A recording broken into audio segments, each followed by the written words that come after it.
Hello, hello! Welcome to the Strange and Deadly Show, brought to you by Gentleman's Grindhouse Records. Now, on this show, we discuss films on the Section 3 list related to the video Nasties. We pair up our films every fortnight based on a theme.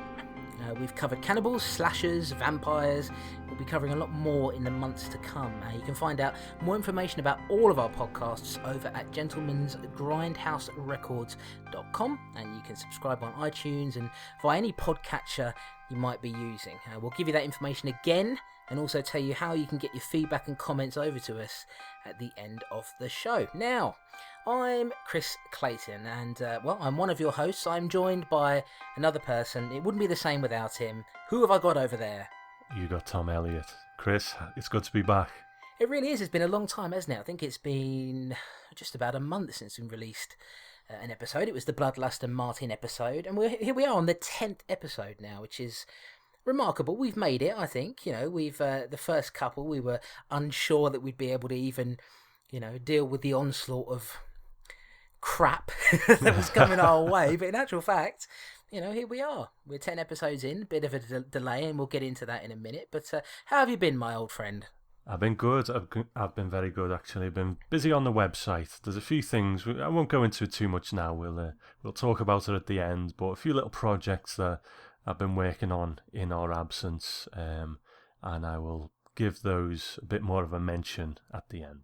Yeah, I can't wait to talk about those. None of them involve me, but I'm still quite excited about some of the stuff you're doing. What have you been doing in terms of, watching stuff? Have you watched anything good lately?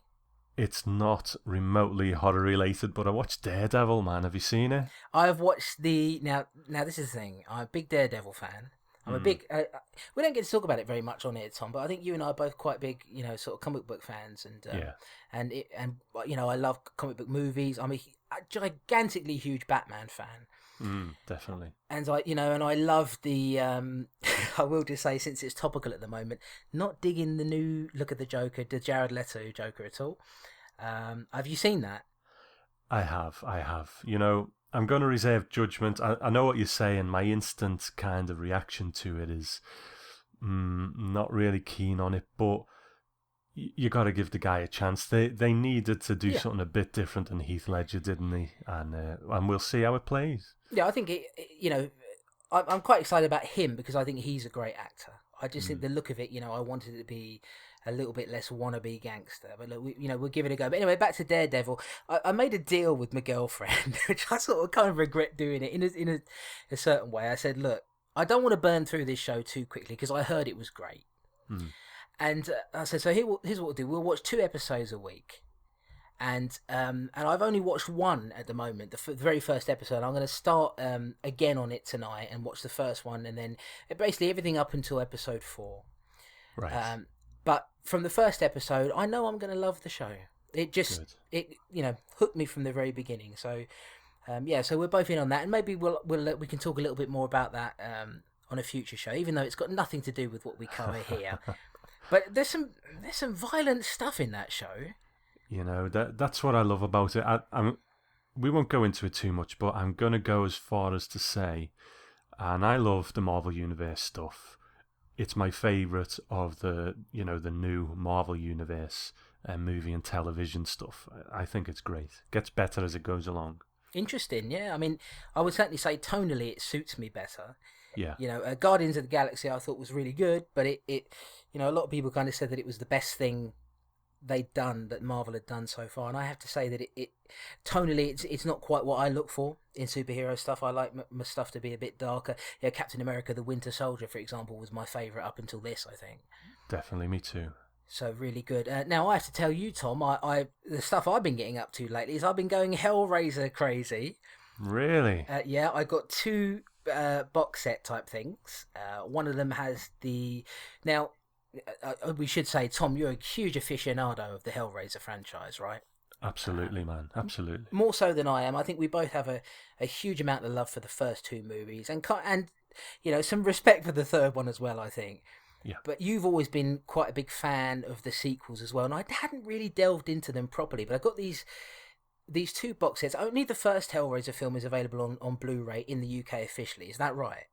As far as I can remember, yeah. Yeah. I think the second one is available elsewhere. Right, yeah, I think there are sort of German steelbooks and things that you can get, but there's this trilogy box set that has the first three in it on Blu-ray, and it's a German release, I think. No, sorry, it's an Italian release, and but it's region free. So I got that, and then I got this other release from America, and it's bare bones budget. I mean, it's the bottom of the barrel kind of thing, but it's got 4 Hellraiser movies on it. I think it's got 4, 5, 6, and 8. It doesn't have Deader on it. I don't know why. That's the 7th one, isn't it? I think maybe that must be a rights issue or something that prevented that. Strange one, that. I don't know. I mean, they're all Dimension movies. I don't know what the issue would be, but I don't know. What do you have you watched them yet?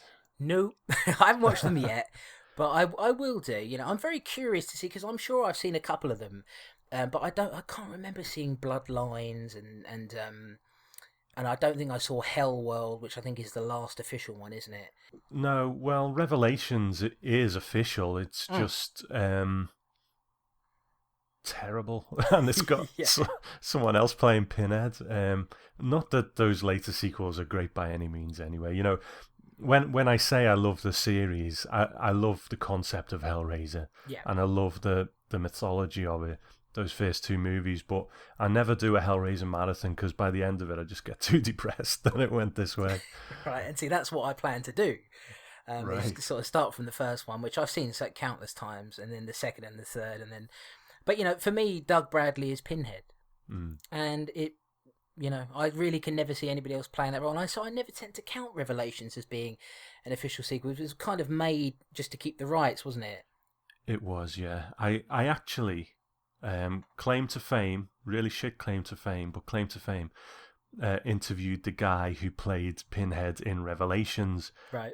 And it was the only interview he's ever done, world exclusive. Really? Yeah, about playing Pinhead. And I just felt really sorry for the guy because everyone was spending so much time slating him about the movie. No one actually thought to say, you know, how did you find it? You know, how's things? And he was actually a really nice guy. You can't blame him for taking the part, but unfortunately, the movie is diabolical. Oh man, now I actually feel bad for disliking him.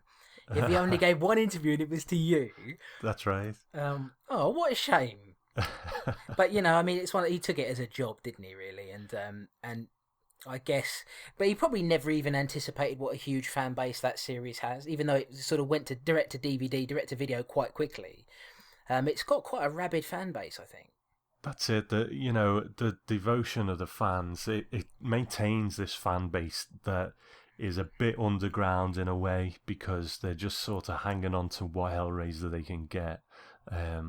But they're very devoted, you know, and I'm very devoted to it. So, yeah, you know, I'll be interested to hear what you think of those films. Maybe we should do a Gentleman's Grindhouse radio episode on them or something. I'd quite like to, actually. Yeah, maybe that's you know, we're formulating ideas as we record. That's right. I quite like that idea, really, of going through and sitting through some films I've never seen before and sort of discussing them with somebody who's more knowledgeable about them. I think that'd be quite good, actually. Well, watch this space, yeah. Yeah, welcome to the Hellraiser podcast, everybody. So I did that, and I got some Mario Bava films, which I you know, I'm a massively huge fan of Mario Bava, and I got The Girl Who Knew Too Much on Blu-ray, and I got Blood and Black Lace, a beautiful steelbook. You would love it, Tom. You would absolutely love it. That steelbook is a thing of beauty, and I paid more for that than I've ever paid for any steelbook in my life. I paid $21.99 for it, which is quite pricey, but it's such a beautiful restoration of that movie. And I got Rabid and Kidnapped, which is, I think, the last film that Bava worked on. So, yeah, some cool stuff. And I got the American Ninja box set coming in the post. So, oh, you got that? Yeah. The 88 films one? Yeah, did you get that? No. I remember watching them as a kid, but I haven't got a huge amount of nostalgia for them, so I'll wait to hear what you think. Yeah, I managed to score it for £16, and it's since gone up to, you know, sometimes if you get in a pre-order on Amazon early, you can snag it for a bit cheaper, and then it usually goes up, or sometimes it might go down, and I snagged it. Anyway, people aren't listening to this to hear about the films we bought recently. Chris, I'm admonishing myself for that.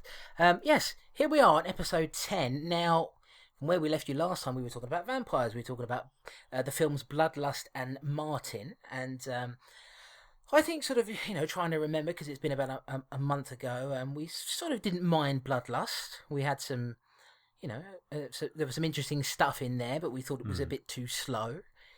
Yeah. And then there was Martin, of course, which we'd seen before. And I think, if I remember rightly, I came away from Martin, that's a George Romero film, of course. I came away from it having a bit more respect for it, I think, and maybe liking it a bit more. Yeah.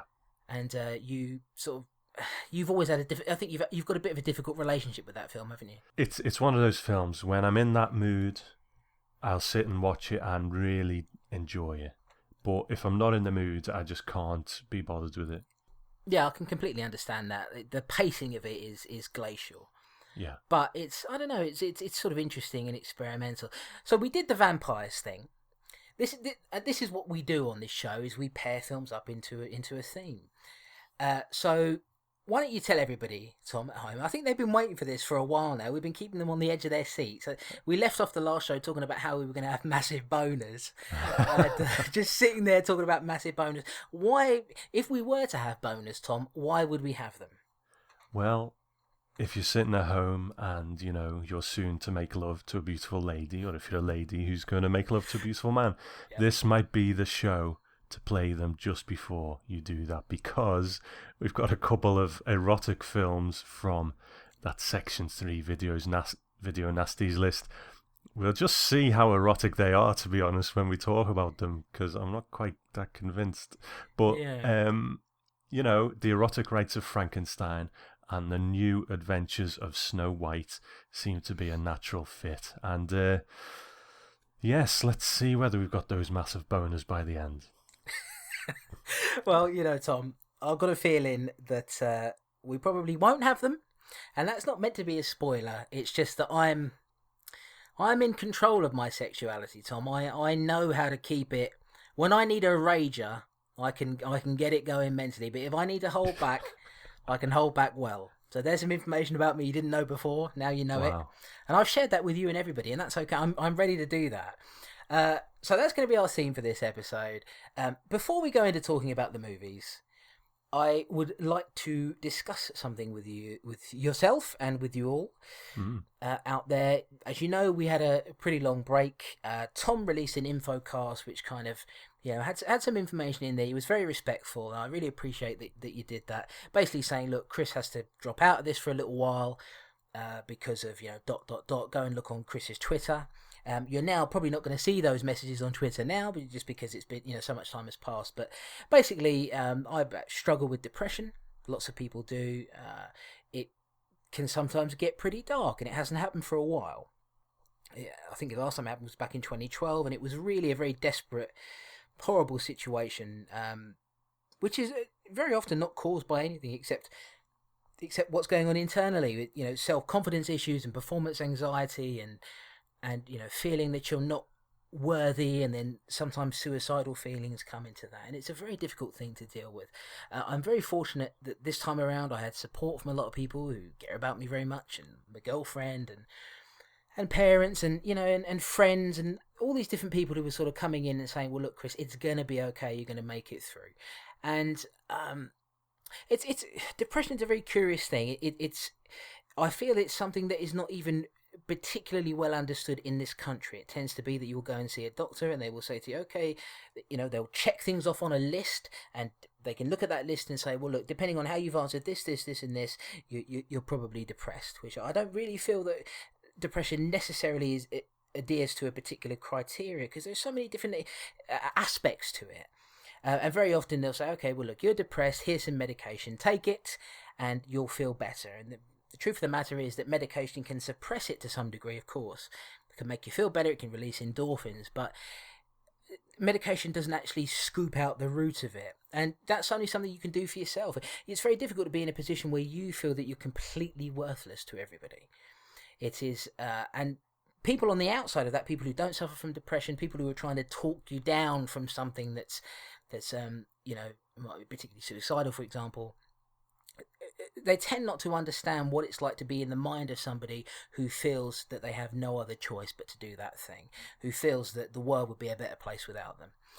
And so, it was a battle for me, and it's taken a number of weeks to get that under control, and I'm always going to be fighting it. That's the truth of the matter. It's something that will, my dear lady is very understanding, and and understands depression, and said to me, well, look, this is something that we will deal with each time it hits, and all you can hope for really is that there'll be a bigger and bigger gap between each episode of it.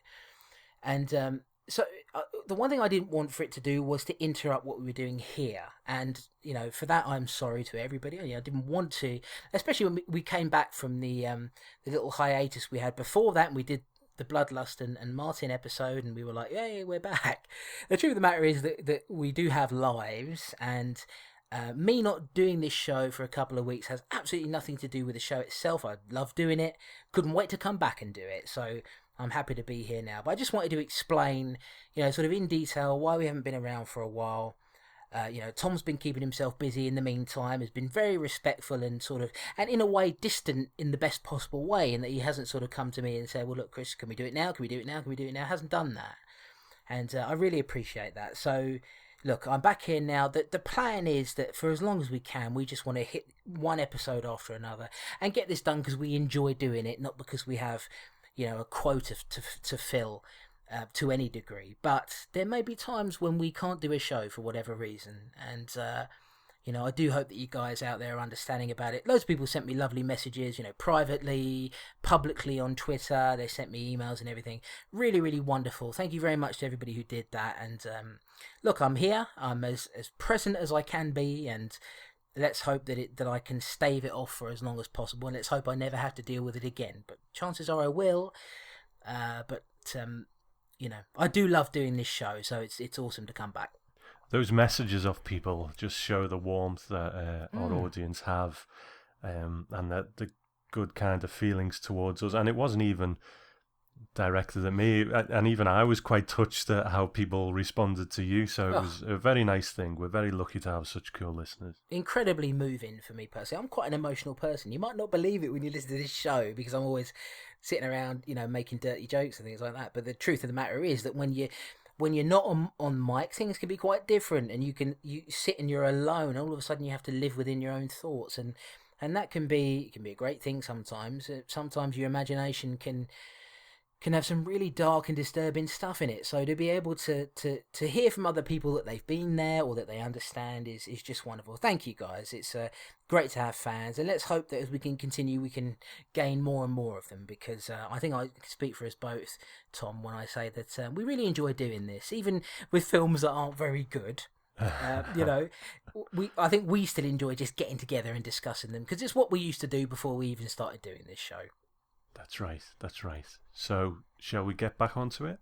Yeah, let's do it. Let's begin with a little film called The Erotic Rites of Frankenstein. Now, this is directed by a man who I'm not particularly fond of, and we covered one of his films a while back. This is directed by Jess Franco. We covered White Cannibal Queen, didn't we? Mm. And we both were not very fond of that one. So yeah, The Erotic Rites of Frankenstein, also known as The Rites of Frankenstein in the US. It was released in 1972, as I said, directed by Jess Franco, or Jesus Franco as he's also known, written by Jess Franco and Mary Shelley, the characters of course. So, taking a few scant elements from Mary Shelley's classic novel, The Erotic Rites of Frankenstein opens with the titular doctor experimenting on his monstrous creation, brought to life through science and a brain culled from a living specimen. The doctor and his assistant are interrupted by mysterious assailants, chief among them an ethereal woman with claws who attacks and nearly kills the doctor. They're working for Cagliostro, a powerful being who is frequently reincarnated and reborn in a different body, and the point of their mission was to steal Frankenstein's monster for themselves. Cagliostro uses his power of mind control to bring the monster over to his side, and thus the monster begins to obey his commands. With one part of his plan fulfilled, Cagliostro and his minions now seek to find the perfect woman, so they might create a mate for the monster. Meanwhile, Vera Frankenstein, daughter of the Doctor, arrives and wishes to seek revenge for her father's death. Using his same techniques, she manages to revive her father in order to find out crucial information about who killed him and where they've taken his monster. Meeting the monster in the flesh, she convinces him to take her to the castle, and there she is mentally enslaved by Cagliostro. It seems the only people who can intervene to help save Vera are a local doctor who had spoken with Vera and a police inspector charged with looking into Dr. Frankenstein's death. The two of them manage to revive the doctor and find out where Vera has been taken. They then set off to the castle, preparing for a bloody battle to the death with Cagliostro, his minions, and perhaps even the monster himself. You really think you may succeed, Doctor? On scientific grounds, there isn't the slightest chance of restoring someone to life. My father could do it. I'm positive I can do it, too.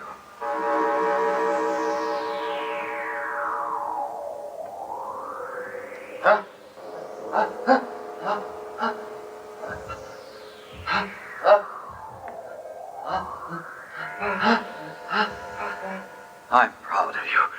You made it, Vera. The dead brain is made vital again for a few short seconds with magnetic power. Magnetic power. I conjure you. You've got to get my creature back, Vera. I transplanted the brain of a human being. I transplanted it directly out of a living, breathing subject and gave the creature a mind. You have to find it. They stole it from me. They'll pay for committing this crime. I promise they will. I shall find your creature, Father, and continue your experiments.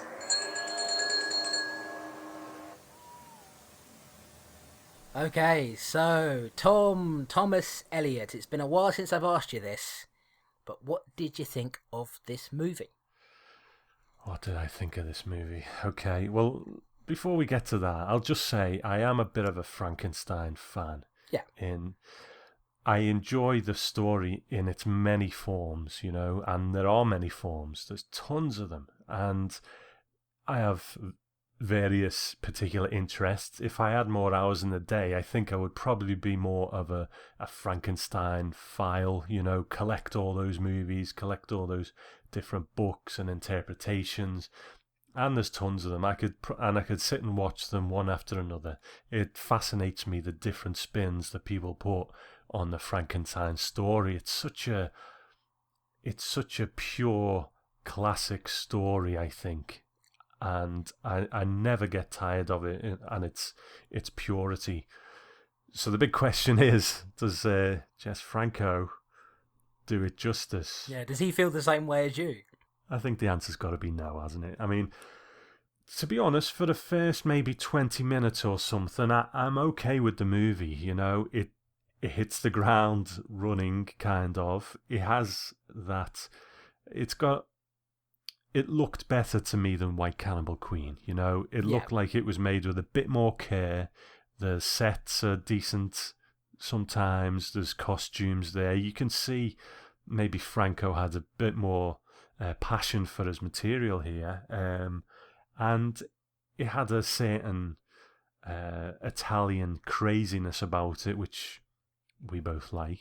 Yeah, we do. And up to a certain point, even with the strange bird lady who's, you know, making noises and coming in to try and kill Dr. Frankenstein, I was like, okay, you know, I'm going with it. But the longer it went, I just started to get more and more bored, more and more distracted. I was struggling not to just pick up my phone and go on the internet. Yeah. As the story just becomes more nonsensical. I mean, and you and I are both Fulci fans, you know. The Beyond doesn't stick to typical narrative in a lot of ways. There's many Italian films we could probably name that have this madness to them, but they do it in such a way that it's sort of dreamlike or nightmare-like or something, so it holds together quite well. Where with this, maybe it's just because I was so distracted, I just really lost interest in it, and my mind just wandered by the end of it. So I don't really think much of it, unfortunately. How about you? Well, I mean, you're definitely right in as far as it looks better than White Cannibal Queen. There's an atmosphere to it. I mean, it has got that Euro trash quality to it. I think it looks very European. It's you know, like a lot of these movies. I mean, you know, you were mentioning Italian films there. I think Jess Franco's a Spanish director. Oh, is he? Yeah, Oh, I think there you go. I Shows think. what I know, doesn't it? Well, no, but I mean, still, a lot of Spanish films suffered from similar weaknesses, you might say, to the ones that the Italian films did. In that, very often, the narrative, the storyline is not that important. It's the set pieces that matter, and we see that particularly in some of the gialli that would follow later on.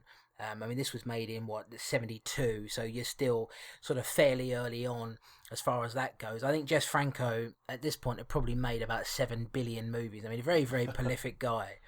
So when you mention sort of passion there, having more passion, I get the feeling that Jess Franco was never particularly passionate about anything he did, because he just, he fired these films out of the cannon one after the other, made so many movies.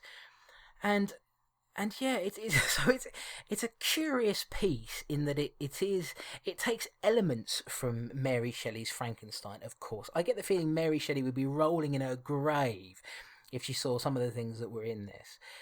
Now, I have to say, I mean, I found myself quite easily distracted from it a number of times. I can't say that I was quite as bored as you, simply because I felt like there were lots of things happening. But what was happening didn't really make very much sense, and I think that's the key issue for me, really. Apart from the fact that there's some awful stuff, there's some really bad editing in it, scenes getting cut off, music getting cut off. It's funny. I was talking about buying some Mario Bava films recently. I was watching Blood and Black Lace, for example, which was made nearly 10 years before this, and yet the you can tell that he is just an auteur, because the way the movie is shot, the editing, the way the camera pans across rooms, it just is.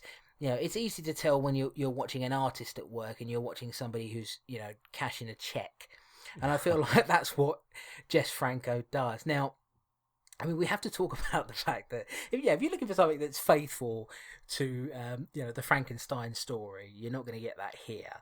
I was quite happy that one of my big bugbears in life is I can't stand it when people call the monster Frankenstein. The monster is the monster. The monster doesn't have a name. Frankenstein is the name of the doctor, and it's one of those things. For some reason, it's just become a very popular thing now that people do, where they call the monster Frankenstein, but it's not the case. So at least they don't do that. Having said that, I get the feeling if Mary Shelley was looking at this, if she was watching this movie, I think she would probably take somebody doing that over the horrendous makeup effects on this monster they've got. I mean, they've taken this beefy looking guy, and they've spray painted him silver and put this sort of horrible plasticky appliance on his face. It's not good, is it? They've tried to go with the universal look for the head. Yeah. And when you think that the Universal movies were, 30, 40 years before? Yeah. And they, and looks better. It's such a perfect makeup job, and it looks a million times better than this. But why silver? I just don't get it. I mean, he looks like he's come straight out of a disco.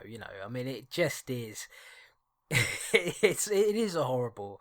Now, you mentioned the bird woman there. Yeah. I mean, she is. I don't know. It's never really explained exactly what she's all about. But for some reason, she has green felt sellotaped to her hands, and some very rudimentary Freddy Krueger style claws. And she just makes bizarre noises. That was making me laugh after a while. So she's one of Cagliostro's hench people. Yeah. Is that right? Yeah. So that was her purpose, I guess. To be honest, I was all right with her. She was quite fun. Yeah. No, I mean, the noises she was making were making me laugh, Yeah. But we have to talk, Tom, about. I mean, the movie is called The Erotic Rites of Frankenstein. I feel like this might be a good place to bring this in. I've got this in the trivia section here of my notes, but I think it might be worth bringing this up here. Now, I had a little discussion, which I believe you were involved in as well, with Christopher Brown from the Video Nasties podcast and from A History of Horror, which he's doing now. A good friend of ours and always very supportive, always sends feedback in. Of course, you probably heard him on most of the shows we've done, providing audio feedback near the end there. And he hooked us up with this film because we couldn't find it. There are some obscure films on this list that we're going to get to that are quite difficult to find. Maybe we'll talk about that later on. But so you hooked us up with a copy of the film, and I sort of skipped through it. And the one thing I noticed when I was skipping through it is I couldn't see any nudity in it. That's right. And Chris mentioned to me that in actual fact there are different versions of this movie, and the version we watch is the uncut version of it. However, the uncut version of it, what it basically means is all it contains is the dialogue and all the scenes that have nothing to do with eroticism whatsoever. And then there's another version of the cut that has erotic elements in it, has nudity, alternate versions of scenes with nudity in them. But that is not featured in the uncut version of the film. And I'll tell you where you can see those scenes out there if you're interested. So what we're actually watching here, despite it being called the Erotic Rites of Frankenstein, there's nothing erotic in here whatsoever. Absolutely not. Nothing. Absolutely not a single not. boob. Nothing. You might see part of a. Now, don't get me wrong. I'm not trying to objectify women in that way, but if it's going to be erotic, you would expect there to be some nudity. But there's nothing. So in terms of on the boner meter, this is not even registering at all, is it? Not registering at all. Completely flaccid. Yeah, I mean this is verging on inversion territory. This is like it's going to go back in, not back out. So cold swimming pool, I think. Yeah, exactly. So let's get that out of the way. There's nothing erotic in the movie whatsoever. So then what you're left with is a really hammy, cheap-looking horror movie that is, not particularly frightening and and quite difficult to get through to some degree. But it also has these sections. I'm interested to hear what you think of these. It has these sections with a gypsy woman named Esmeralda. Mm. And at first you're sort of wondering, okay, well, how does this play into what's happening in the main thrust of the story? And as it turns out, it doesn't at all. These scenes are completely arbitrary, really. You get right down to it. I mean, you can watch these scenes. There's only one link, which is that this woman, Esmeralda, played by Lena Remey, who we'll talk about a little bit later on, she's hearing voices. She's hearing a voice commanding her to obey her master, Cagliostro. So that's the only link that we have to the main plot of the film, which concerns, Vera Frankenstein and Cagliostro and his minions and the doctor, the inspector, all these different people. But they're all completely separate to this woman who's sort of running around talking to a babbling brook and trying to ward off evil. And then, sidling up to an old woman and asking her for help. And it's a bit, you can tell that it's stuff that was extraneous stuff that was shot on the side that he's bolted on to the main movie, and none of it matters at all, does it? No, I'm struggling to recall what exactly the content is. I do vaguely remember it, but you're right. It looks like what it is, extra stuff that was shoehorned in. I don't know why. Did they need to pad out the running time or something? I don't know, but yeah, it makes no sense at all. None at all. And and at first I was thinking Esmeralda. Well, that's the Hunchback of Notre Dame. So is that some sort of weird connection there? I don't know. But Cagliostro as well is is a different character. What does that have to do with the story of Mary Shelley's Frankenstein? Again, it's got that feel and that look of Franco. Weaving stuff together, disparate elements, and it doesn't particularly matter if it plays smoothly. It's just a bunch of stuff that he's thrown together. But I will say, it's better than White Cannibal Queen.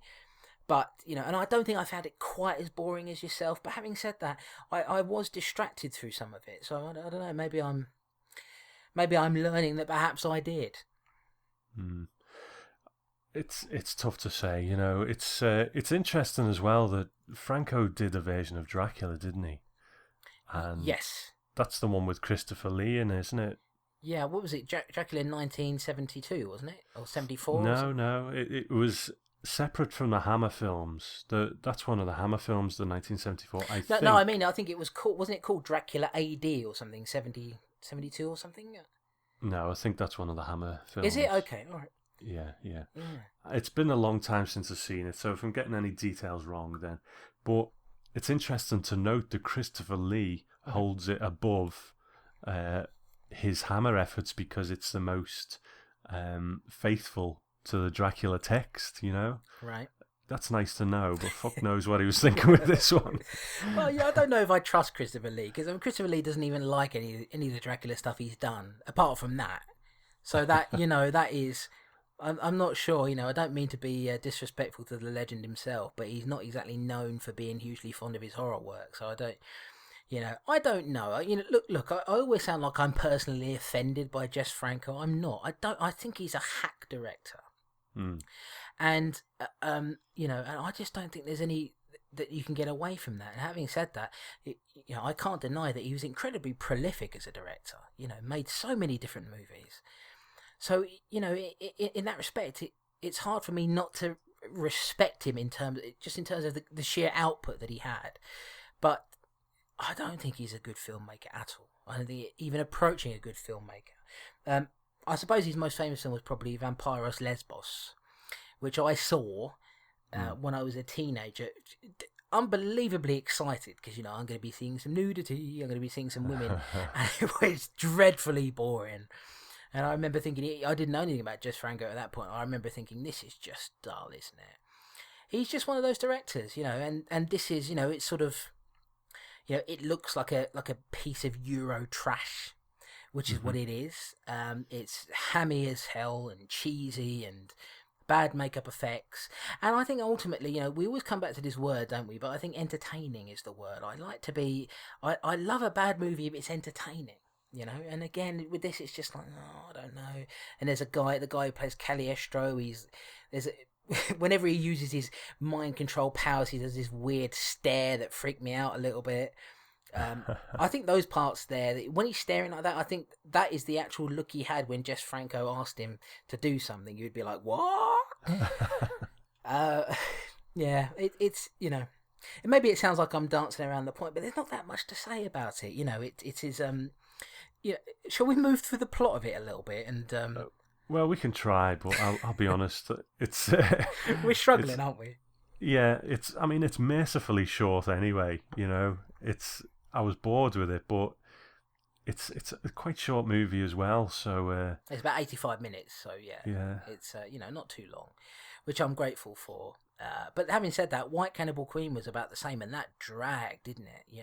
That's true. So short running time is not a guarantee of anything necessarily. I mean, look, just to give you a sort of a summary of the plot to some degree. So we have the opening of the movie, where you've got Dr. Frankenstein and his assistant, played by Jess Franco, who is only in the film briefly, had a lot of different minor roles in his own movies. I mean, of course, he was in White Cannibal Queen. I'm going to get around to telling you about that when we get to the trivia part, don't worry.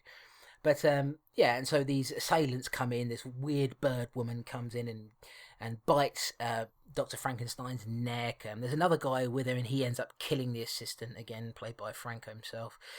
And then, Dr. Frankenstein is virtually dead, but he's not quite there, and he ends up telling a doctor about his monster, and then this doctor and a police inspector, they're sort of involved in the story. Vera Frankenstein comes in, his daughter, wants revenge, and there was a scene that sort of made me chuckle a little bit, in that, I don't know if you remember this, she comes in, and her father's laying there on the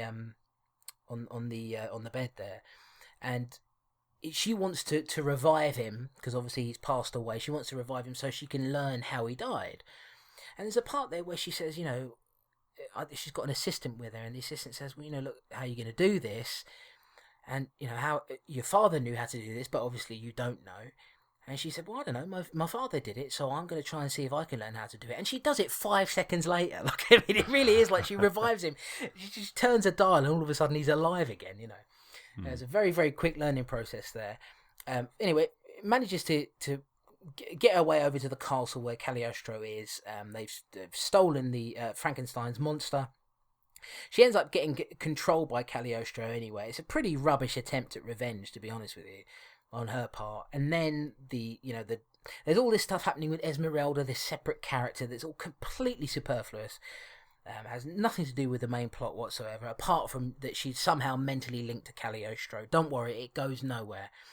And then, of course, the doctor and the police inspector, they manage to find out where this castle is, go there and confront Cagliostro. At the end of the movie, spoiler, Cagliostro gets away, and he, lives to be reborn again. That's the legend.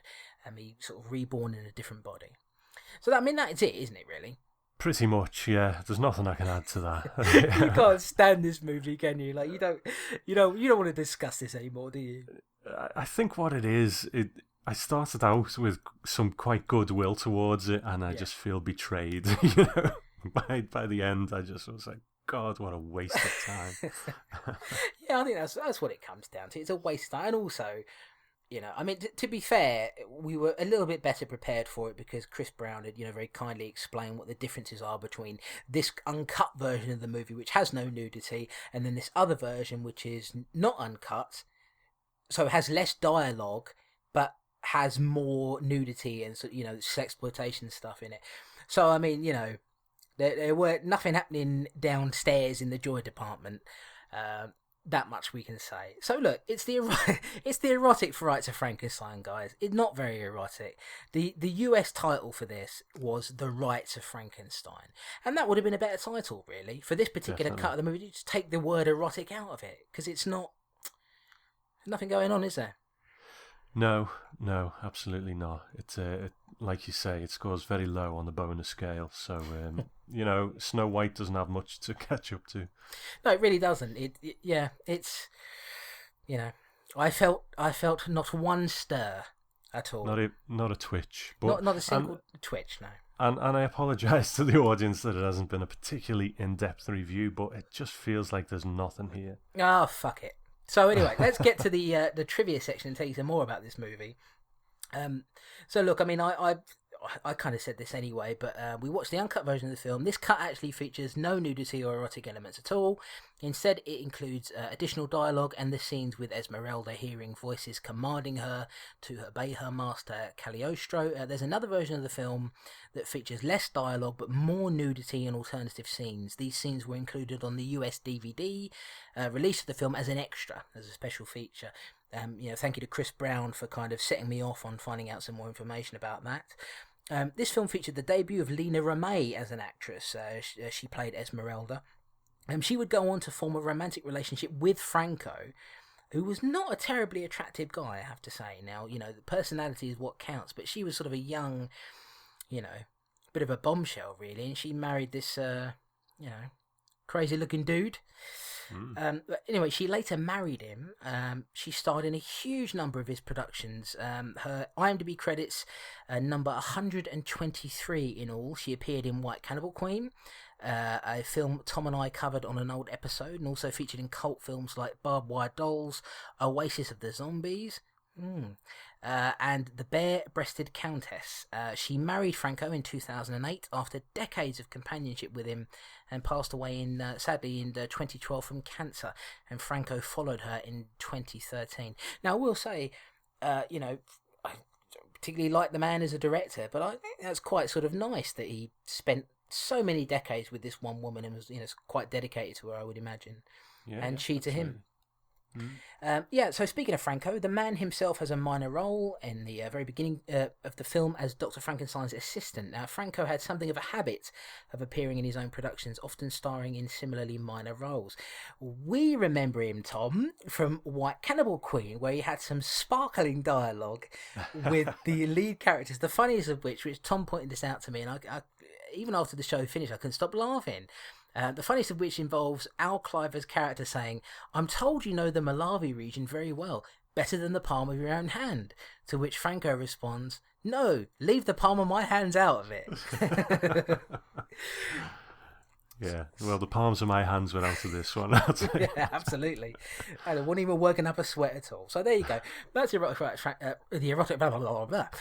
Rites of Frankenstein. You can find the movie on DVD in the USA under the title The Rites of Frankenstein, and you can score a copy of the uncut version. Now, bear in mind, as I've said numerous times now, no nudity, erotic stuff in this whatsoever, but this is the one we watched under the title The Erotic Rites of Frankenstein here in the UK. It's a foreign DVD release. You could probably find it online somewhere. Look, I'm not going to recommend it to you because it's not very good, but it is what it is. I don't even know what to say, really. It is what it is. Yeah, it's the best Franco film on the list so far. We can give it that at least. Of the two that we've covered so far that we both haven't liked, it's the better of the two. All right, Tom, why don't you tell us about our next film, which is, so we're starting here. The bar's set quite low, isn't it? So why don't you tell us about The New Adventures of Snow White? Okay, The New Adventures of Snow White, also known as Grimm's Fairy Tales for Adults, was released in 1969, directed by Rolf Teely, written by Rolf Teely, Peter Larray, and obviously Jacob and Wilhelm Grimm, the brothers Grimm, who the original stories come from. Mm-hmm. So taking its influences mainly from the more adult-orientated Grimm's fairy tales as opposed to Disney, The New Adventures of Snow White dances between a number of classic stories and characters. We begin with an introduction to two buffoonish characters, Hans and Hans, trading in a huge lump of gold for a horse. They proceed to bumble about and rather fortuitously bump into three classic Disney princesses, as we know them, along the way. There's Snow White herself, a young girl hunted by an evil queen who longs to be the most beautiful woman of all. Snow White meets the seven dwarves and proceeds to live with them. We also get glimpses into the lives of Sleeping Beauty and Cinderella, the former a woman cursed with a spell that can only be broken with a kiss, and the latter a put-upon young girl ill-treated by her stepmother and stepsisters. Into their lives comes Hans and Hans, setting them on their fateful paths without even knowing it. Can a handsome prince arrive for each of them, whisking them away so that they might live happily ever after? With horny animals wandering the forest and a good amount of nudity on show, these aren't the fairy tales you show your grandchildren. I don't get a drink soon, I'll drop. You must be patient, Hans. The milk will start flowing right away, as soon as we get to the top of the hill. Young lady, why are you running away? I have to be careful. You may have been sent by the evil queen to kill me. You have nothing to fear. If the evil queen were around here, we would have seen her. Besides, why should you worry? Your husband will protect you. He must be very virile to give you so many kids. Oh, these clothes belong to the seven dwarfs who found me and took me in and whose household I'm running now. You mean you're actually living with 7 men? They're very sweet to me. You know how to milk a cow? This cow, neither of us knows how it's done. First, give me your word of honor. You won't try to love me. You have our word. Come, cow. Actually, I'm not too experienced with cows. Oh, but she has nipples like I have. Perhaps you should suck them. Last night, hungry animals sucked my nipples. Fascinating. I don't understand why anyone would want to suck nipples. I don't think you suck on cow's nipples. But those things on a cow are called teats. Teeth? Let's try them. I think you have to pull 2 teats at once. Huh? Slowly. So, Chris, I've no idea. Well, I've got an idea where this one might go, but go on. What do you think of New Adventures of Snow White? Oh, what a bizarre experience this is. It really is quite unlike anything I've seen before. I mean, first of all, let's start with the title of this, The New Adventures of Snow White. Now, that seems like a sort of international English title. The alternative title, Grimm's Fairy Tales for Adults, I think would have been better. Yes. Because this is really not, the title implies that the movie is going to be just about Snow White, and it isn't. It's about Snow White, Sleeping Beauty, and Cinderella. So it's 3 different, sort of classic, quote-unquote Disney princesses as we know them today. So so the title is misleading, first of all. Now, I mean, I'll say this: it's more erotic than the last one, in that there's quite a bit of nudity in it and boobage, and not really any sex as such, I suppose, but certainly there's some bouncing boobs available for everyone to see. Quite an old movie, made in 1969. I think of it as being, it's a psychedelic rock experience. The soundtrack is it doesn't. I don't think it fits the movie at all, but I quite enjoyed it just because it's wacky. Look, I get the feeling that you really, really, really hated this. And I'll say this, I thought it was better than the Erotic Rites of Frankenstein, simply because I was very curious as to what would pop up next, because there's just so much weird stuff in it, And I anticipated, from the title that it was going to be all about Snow White and the Seven Dwarfs, and then all of a sudden I'm seeing Sleeping Beauty, and I'm thinking, okay, and then there's Cinderella, and I'm like, okay, so this isn't really about Snow White on her own. It's it is the Grimm's fairy tales, but as they say, for adults. It's rubbish, but it's curious rubbish. I sat there watching it thinking, this is. I mean, when and I'll hand it over to you in a second here, but for example, when Snow White is running into the woods to escape the evil queen, and there's a horny bear and a horny toad and a horny wolf, and they're all trying to rape her, I was thinking, this has gone into a very strange, I would love to say dark place, but there's quite a comedic tone through the whole thing. It's misjudged and it's bad in a lot of different ways, but it is. But in a strange way, Tom, it's parts of it are more faithful to those original stories than the Disney versions were. The Disney versions of the Grimm's fairy tales were cleaned up and sanitized, of course, and they had to be. But there's stuff in here that is taken from those stories and done. I don't know if it's done well, but it is done. Full stop. Interesting. I'm going to be more on the same page than you predicted, to be honest.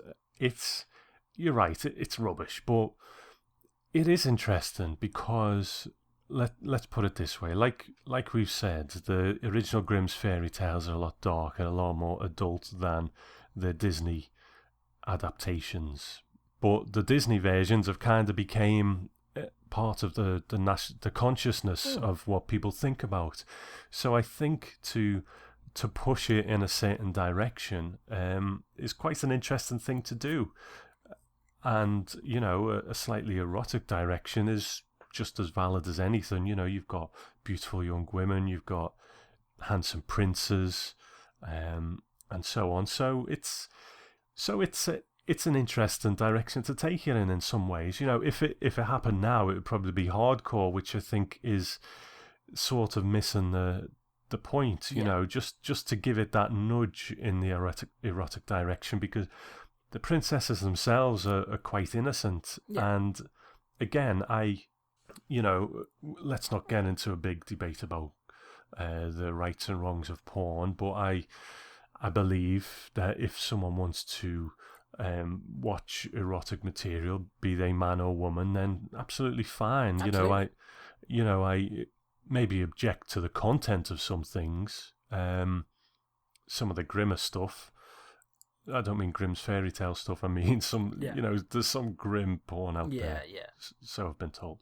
And but just to push this in a slightly erotic direction with these, beautiful young girls prancing about, and I know some people are going to say, well, why aren't the beautiful young men prancing about with nothing? Fair, that's fine. I agree. That's but they take it in this direction. And they're quite innocent. They're quite innocent in their nudity. They're not just pouncing on anything that passes, and they're not getting, humped all over the place. So just to kind of see these beautiful women gallivanting about was not unpleasant. Yeah, I mean, it's part of the exploitation thing, isn't it? That this is what happened with it, particularly in the 70s. These sorts of films, and did they objectify women to some degree? Absolutely. And does pornography do that as well? Absolutely. But I have always, look, I'll be honest with you, people aren't going to believe me, because no man believes another man when they say this. I'm not bothered about pornography anymore. I was when I was a teenager and in my early 20s and everything. Absolutely.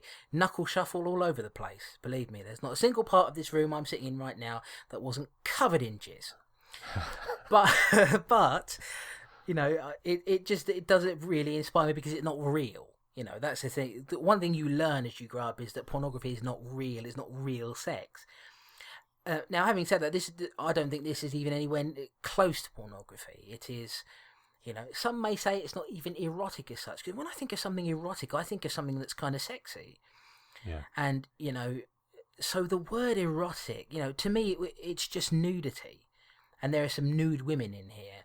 I mean, I would say probably the scene that could be considered the most offensive in this has nothing to do with nudity whatsoever, and it's to do with a cow. But that's where everything kind of falls apart. I'm celebrating the joyous, you know, innocence of nudity, and then she starts sucking a cow's teeth. She's sucking a cow's teeth, you know, and then she's trying to teach these two buffoons, Hands, who are just idiotic characters who really. The only purpose they serve is to somehow thread these three separate things together, these three different women together, and sort of get them towards the same path. But otherwise, are fairly useless. But they want to milk this cow, and so Snow White is there, and she's like, "Well, look, I'll show you how to milk a cow. I'll suck on this teat," and then they proceed to start sucking on the teat, and there was something. I mean, it looked wrong, Tom. It looked wrong. It did. There was flies buzzing around, landing on the teats as well as they were doing it. It was, that it definitely pushes it into the more exploitative thing where, like I say before, I was kind of like, this is not offending me in any way. The women are beautiful and it's inoffensive, and then she shoves a cow's teeth in her mouth. I mean, if you want to see someone sucking off a cow, watch this. But for the rest of it, I kind of sort of found it interesting in a whimsical way, and that's what it's got a comedic tone through a lot of it.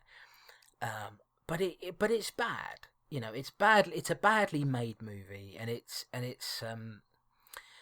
and the narrative, it's all over the place. But it does some things where you're like, okay, you have actually sort of stayed quite faithful to the source material, which is the Grimm's fairy tale. So, for example, with Cinderella, we know the story now, the Disney version of the story, which of course is that Cinderella goes to the ball and then she loses the glass slipper, and then has to the prince comes along and wants to find out who owned this slipper, and the stepsisters, they try to get their foot into the slipper and they can't do it, and Cinderella of course can, because the slipper belongs to her.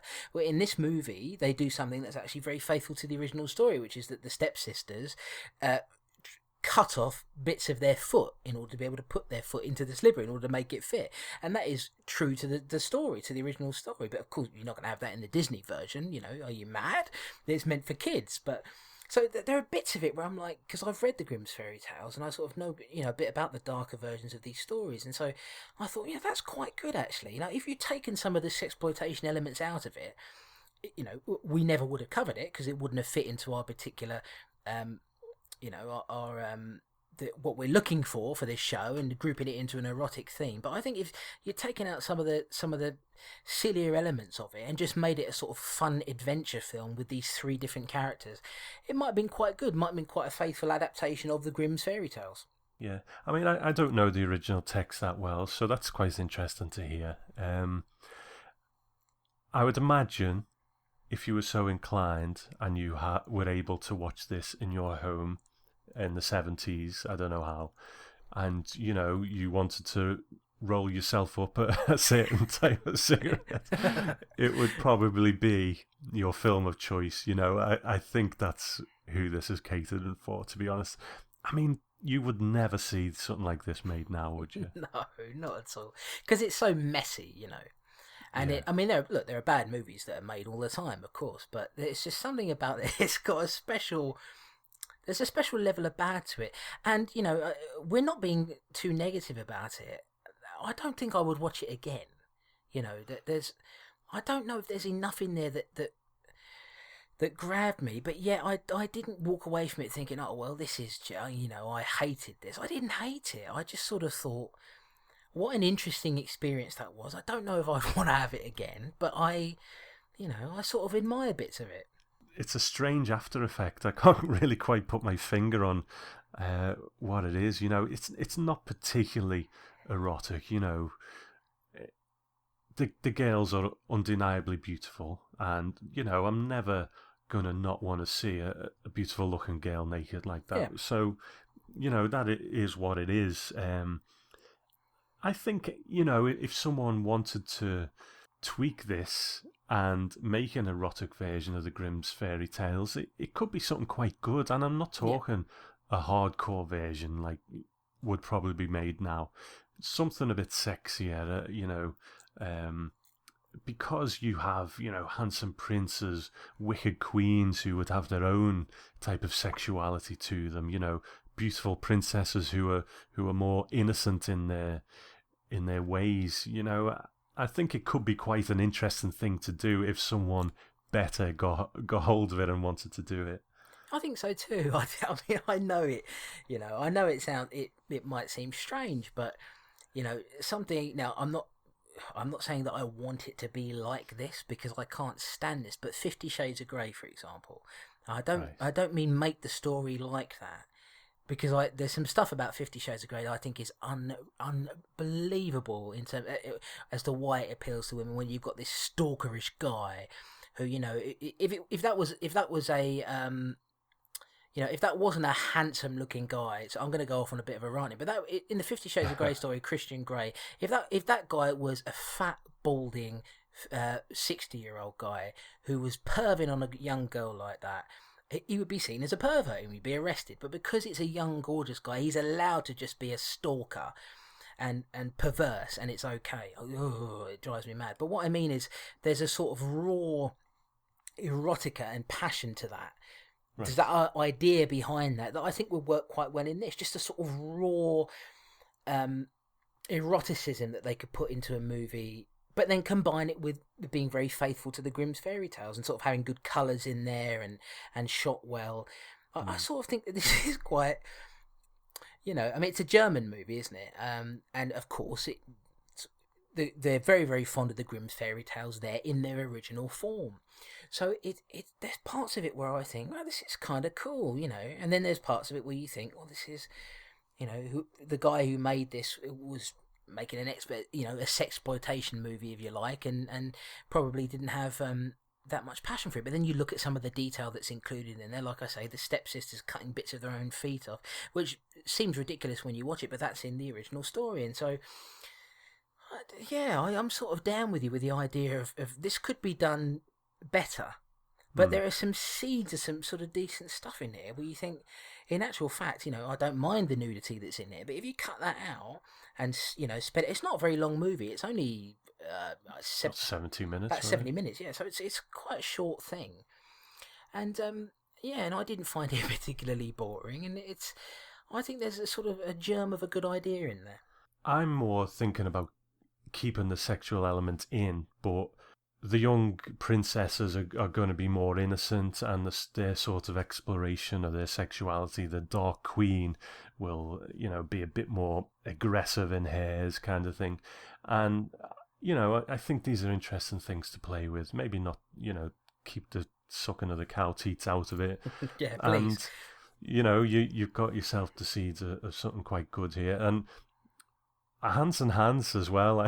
I found them quite amusing. Some of this, it was ridiculous. Don't get me wrong, but the first thing they do, they're carrying this huge lump of gold, and they think, you know what, we need something to help us carry this gold. Yeah, we need a horse.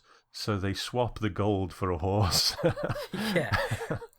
And they never think twice about it. They just go off on their horse, and they keep doing these stupid trades all the way through. And I did find them quite amusing. Yeah, I mean, they keep trading for something that's worse than what they were giving away, Yeah. I didn't like the way that guy was kicking that pig, though. I mean, that pig, a real life pig in there. I mean, he was looking frightened. Yeah. I was a bit, I mean, what I'm like with animals in movies. I tend to be a bit sensitive about that. But, but like I was saying before, I didn't say I didn't like them, but they are useless. I mean, they don't...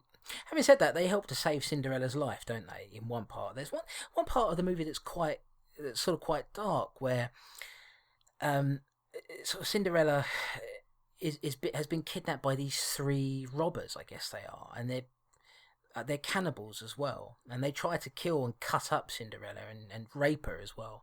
And these 2 guys, hands in hands, they somehow manage to kill these guys off, and and there's quite a sort of strange scene of this woman pulling apart, I don't know what it is, like a goose, and handing them pieces of meat and things like that. It's quite a sort of strange part of the movie, and there are elements in there, the poison apple and the comb, and there are all these different parts from the original stories that you're going to see, and the seven dwarves are in there. They don't have names.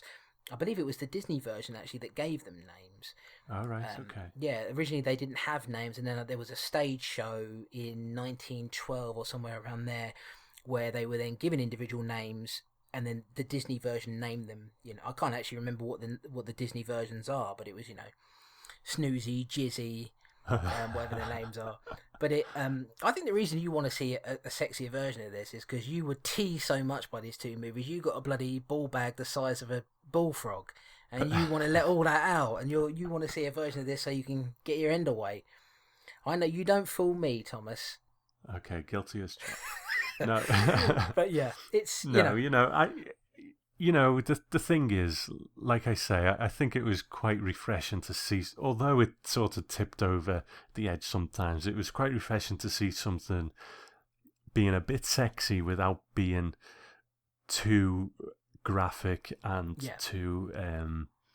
I'm loath to say objectifying women, because obviously it does. You don't see any naked men in it apart from a big fat dude in the bathtub, but that's a discussion for another day. But just to see something a bit sexy, trying to be erotic, didn't particularly succeed, but I kind of think fair play to it.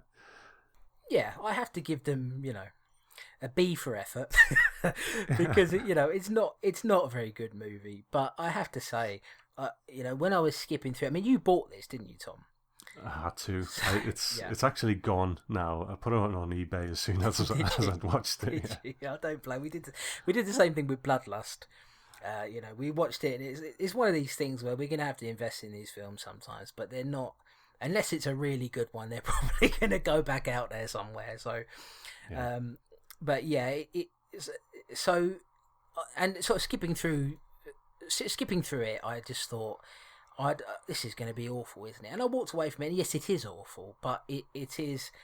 There's a seed of good stuff in there, and there's I walked away being a little bit more entertained by it than I thought I would be. And compared to the Erotic Rites of Frankenstein, which is largely quite boring and sort of all over the place, and this is all over the place too, but there is a fun quality to it, and it's light throughout. There's a light, even though there's dark stuff in it, there's a sort of light comedic tone throughout the whole thing, and I had a bit of fun with it. I think that's, the most you can ask for with this. That's right. It's not a full-on boner, but maybe a twitch. Just a little bit of a twitch, the old the ghoulies were dancing up and down, getting ready, and yeah. So that is the New Adventures of Snow White. But like I said, it is. I think that particular title is misleading because it really is more. It's more a Grimm's fairy tales type of thing where it's covering 3 different characters really and 3 different stories that sort of intersect as you go along. Mainly threaded together by these 2 characters, hands in hands, but definitely a misleading title in that regard. I also wonder, looking at the credits as the film was finishing, there were a lot of English names in there. I almost wonder if this particular version of the movie, the one that went out to international audiences, maybe had, because the soundtrack is like I said, it's sort of like 60s psychedelic rock kind of stuff. And I have to wonder if maybe that was kind of recorded for this particular version of the movie and wasn't on the original. Because musically, I don't know if it quite makes sense with what we're seeing on the screen. But I sort of quite enjoyed it.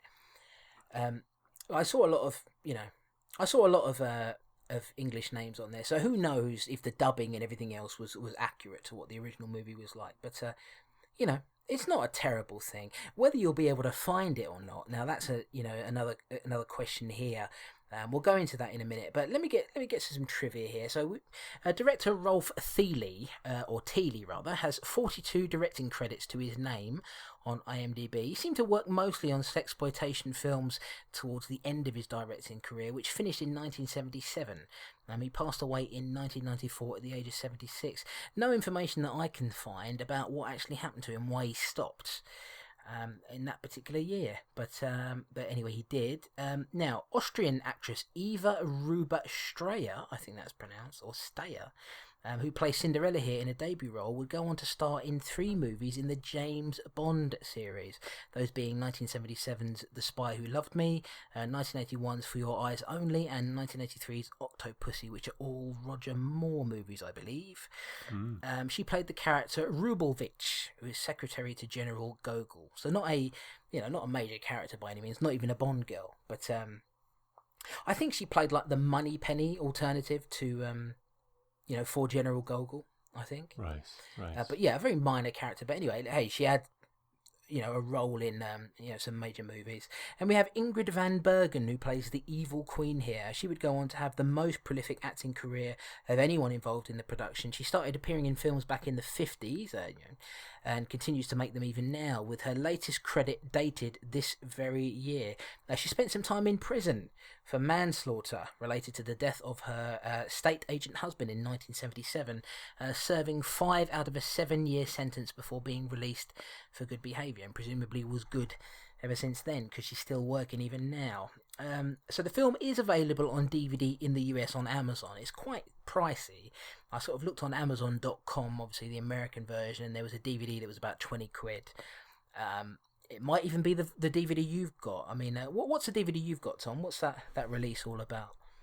I think there's you don't only have one... it anymore, do you? But I mean, no, there's only one that I could find, but I got it off US eBay for I think it was about a tenner, £10 English money, couple of quid postage, so it wasn't too bad, and I ended up getting my money back selling it on UK eBay, because I have seen it on Amazon for some crazy prices as well. So, I understand there's a longer version of the film, but whether that's available somewhere, who knows? I've no idea. It's an obscure movie, so it's and we I think we're going to find that we're going to run into this quite a bit. Perhaps I'd like to sort of talk about that a little bit later, as we finish off the show here. Look, if you want the movie, I mean, it's difficult. Would you say that you recommend it? I would say if you can get your hands on it and not pay the earth, then it's a curio. I think it's one of the first things you said about it, that it's a curiosity. You never see a film like this getting made now. And if you partake in certain things, certain types of smoking material, then you probably get more of a kick out of it than most. So Yeah, well, look, I'm I'm straight edge, straight as narrow as anyone can be, and even I, without being under the influence of anything, was able to get a lot of enjoyment out of it. I mean, you could probably play Dark Side of the Moon alongside this and it would sync up. It really is. I mean, I would personally, for me, I don't think it's worth spending $20 on. No. I mean, you got it for 10 quid, which I guess is about right if you were going to really seek it out. If it was on YouTube or something, or on Amazon Instant or Netflix, I think it would be worth it, because it's an interesting and sort of fun experience in some way. But I wouldn't say to you, don't go spending 30, 40 quid on it, or the equivalent of that in American dollars just to see this, because it's a fun, like I said, an interesting experience, but it's a hollow one. It's still not a very good movie. Okay, well, I think we've put Snow White to bed. Shall we get to some feedback? Yes, let's do it. We actually got some feedback just today on the day of recording. I think people weren't really aware that we were coming back, so they sort of rushed to get some stuff over to us, and that's really cool. And while we were talking about the Erotic Rites of Frankenstein, I mentioned Christopher Brown himself, a good friend of ours. He had, of course, very kindly told me about the differences. The different versions of that particular movie. And we've got some audio from Chris. Of course, he's recorded some feedback for us. He always does it, or whenever he can anyway. And it's quite interesting, because in here he sort of explains the differences between those two versions. The uncut one with the dialogue and no nudity, and the presumably cut, or the different cut of the movie that has that nudity involved. So why don't we hear from Chris Brown right now? Hello there, chaps. It's Christopher Brown here. Just giving you a quick bit of feedback, more some feelings and opinions, really, about the 2 films we're talking about today. Now, I'm not going to get bogged down in pornography, and I'm sure you've had a right old rum chat about the films in question here. But I want to talk to you today about versions, and I think the reason for that is quite clear from some of the conversations myself and Chris and Tom have had online, particularly about the Erotic Rites of Frankenstein. I think it's quite interesting, particularly with the Video Nasties list, the fact that the versions that people assume might be the ones that they should be watching, if they're actually watching the Video Nasties version, might not be. For example, Evil Speak, the version that was shown is different to the one that's on Blu-ray. And also, obviously, Evil Dead, despite being, Video Nasty #1 in the eyes of Mary Whitehouse, is in fact actually cut by 46 seconds on that Palace video, because it's the cinema version that they show. So that's quite interesting, I think. And I think particularly with these two films, it's difficult, possibly, unless you've got the actual Section 3 tape, what version is the one. I know of Erotic Rites, we had I was showing you the Spanish X-rated version, which has a lot less eroticism in it. And I know that the Adventure of Snow White, is like a shorter version of a longer film which features more grim fairy tales. There's a 19-minute cut of that film as well. I'm sure there's loads of story and intelligent plots that have been added. That really, really help bulk out the running time and not just a load of shagging. So yeah, I think that's interesting. I think that's going to be a problem that you're going to come up with a lot, particularly with a lot of the more obscure films. I mean, it's very easy, obviously everyone knows what Friday the 13th looks like, but some of them, I think, we're going to have these problems again and again. I remember, like for example, how sure can we be that the version of White Cannibal Queen is the the version that was on that tape? It's just not as well documented as it is with the Video Nasties. And that's a challenge, but I think an interesting one, and gives us more things to talk about. And I think that's the nature of these kind of films, that they get chopped and changed and edited and cut down, dependent on people's feelings and opinions. The biggest one, obviously, is for me on the Video Nasties list is Faces of Death, which has 32 minutes cut out of it, and it's literally just lobbed out from. It's like a couple of reels being taken out of the film for no real reason. It's not for censorship wise, just the way that version is, which is interesting in itself and a little confusing for those people who probably been promised a lot more than that film then delivered from the video shop purchase.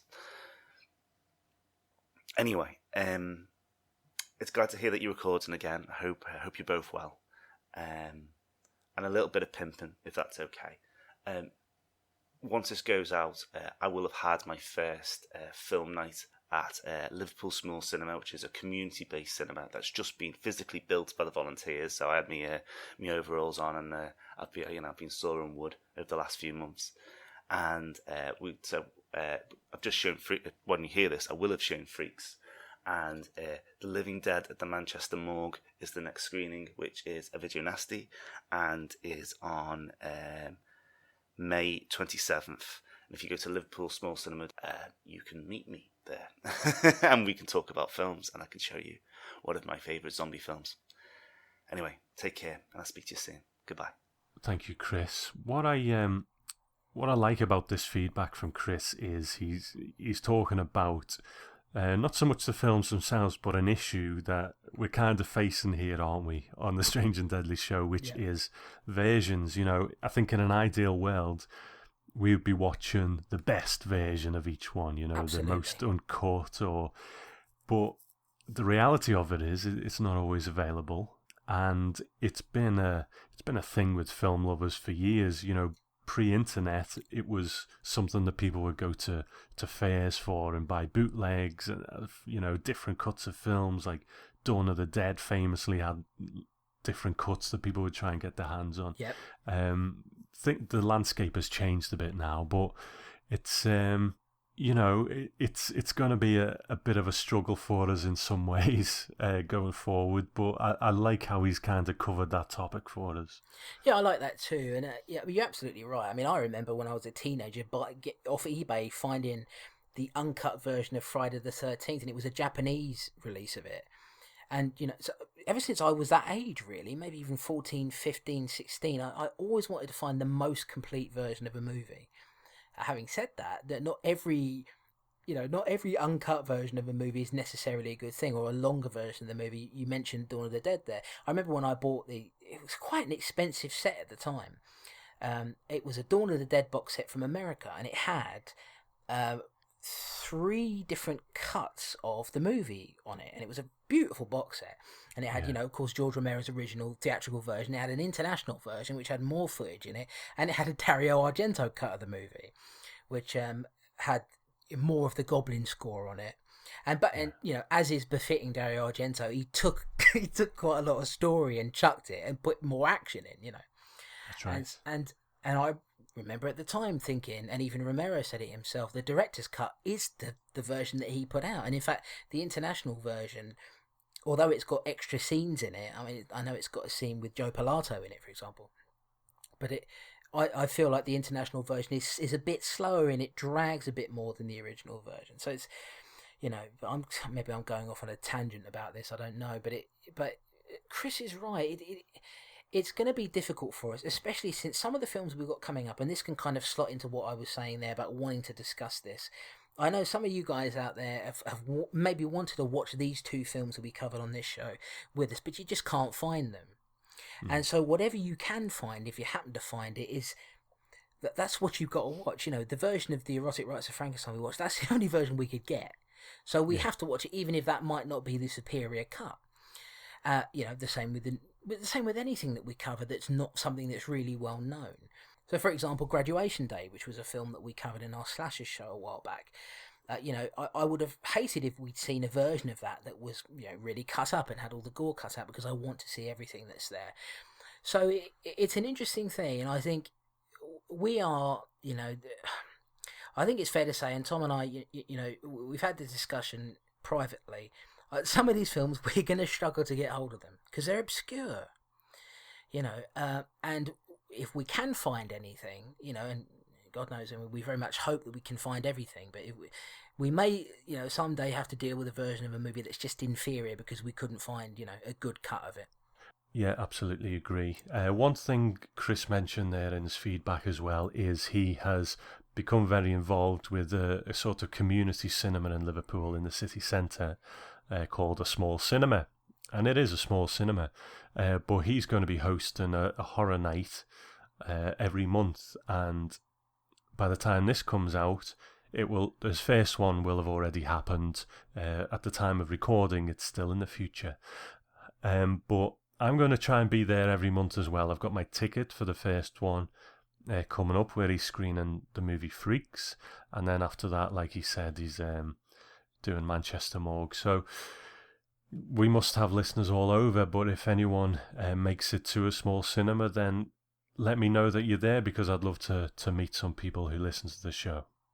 Ah, so you and Chris Brown, eh? Best friends now. I see how it is. It's fine.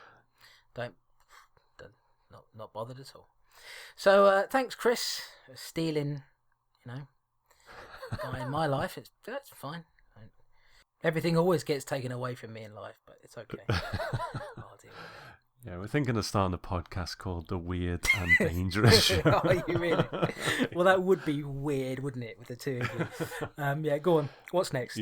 Yeah, our friend Neil Tidbury sent us a short email. Shall I do this one? Yeah, what did you call him once? You said something about him. The bye guy. The bye guy, Neil Tidbury. Okay, he's going to be happy we resurrected that one. Well, it is the erotic show, isn't it? So, yep. He says, "Ahoy, hoy, chaps! Just watched the trailer for Erotic Rites of Frankenstein and struggled to get through just that. Clearly, you gentlemen are made of sterner stuff than me. Not quite." No. And he says, "I remember watching the New Adventures of Snow White at a certain age and found the whole foot mutilation bit really threw me off my stroke. Anyway, glad you're back. Keep it up. Cheers, Neil in Brighton." I can just imagine a young Neil there, you know, just waiting for the bit in the movie where he's going to come to the peak of his enjoyment of it, and then just being put off by that. You say that, mate. Your mind's in the gut. What if he's talking about golf? Maybe he's in the middle of a golf stroke. He said, "I'm saying a golf stroke. I don't know anything about golf, but never mind." Okay, but we'll give him the benefit of the doubt. Have you noticed in every message that Neil Tidbury sends to us, there's always something pervy in there, isn't there? There's always like he's masturbating or something, or he's coming on something. Or, you know, I'm sure he's mentioned, you know, pussies. Like, you're a dirty boy, Neil. Dirty boy. I wonder what they get up to in Brighton. I shudder to think. Anyway, so do I. All right, so we've got another email here from Carl Bennett. Now, this is a guy that I speak to on Twitter quite a lot. Really nice chap. We talk about gaming because I'm quite a big gamer. And you like gaming as well, don't you, Tom? I do, mate. Don't do it as much as I should, but I'm playing through the Mass Effects at the minute. So, are you? Which one are you on?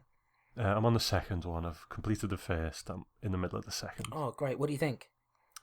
Yeah, love it. Really good. See, I was with the second one. I missed some of the looting elements of the game, like when you can loot bodies, and so that's something I missed it. But it's so, but at the same time, it's so streamlined, isn't it?